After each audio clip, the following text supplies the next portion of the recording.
Hello there, it's nice to be with you again. I've been talking about the letter to the Hebrews in chapter 12. The letter to the Hebrews was written to Christians who were facing tough times, with tremendous temptation to fall away from Jesus.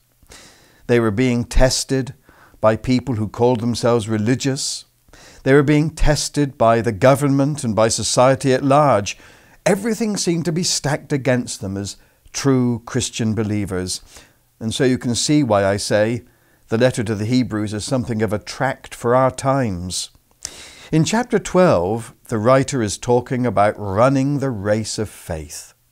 He's been saying how we need to be encouraged by the examples of those men and women of faith from the Hebrew Scriptures. And he's telling us to run the race of faith looking unto Jesus, who is the pioneer and the perfecter of our faith. He's told us to get rid of anything internal that can inhibit our running. Excess weight, for example, is no good in an athlete. My mum always said I was built for comfort rather than speed. Dear, dear, dear. I think there's some truth in that actually, but it does mean that I could never become an athlete unless I dramatically changed, and all that excess weight would have to go. He's talking about spiritual matters, internal things like lust and anger and pride and resentment.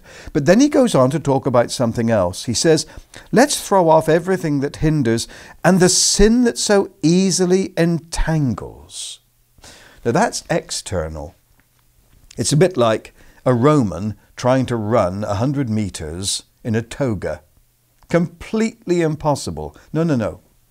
One of the things that made it unlikely that Jews and Christians ever attended Roman games or Greek games was that the competitors competed with no clothes on. And so they wouldn't go. But there's a lesson there. If we intend to run very fast and very successfully, we have to be stripped for action.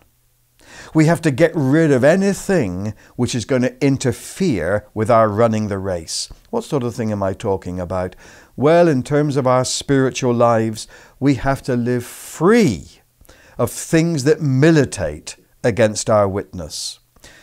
Habits that we adopt, things that we engage in as hobbies, relationships that are not conducive to our Christian life, the types of programs we watch on TV, the types of books and magazines we read. Are these things encouraging my Christian witness, or are they militating against my Christian witness? Now, there's an inappropriateness about certain kinds of dress when you're running a race.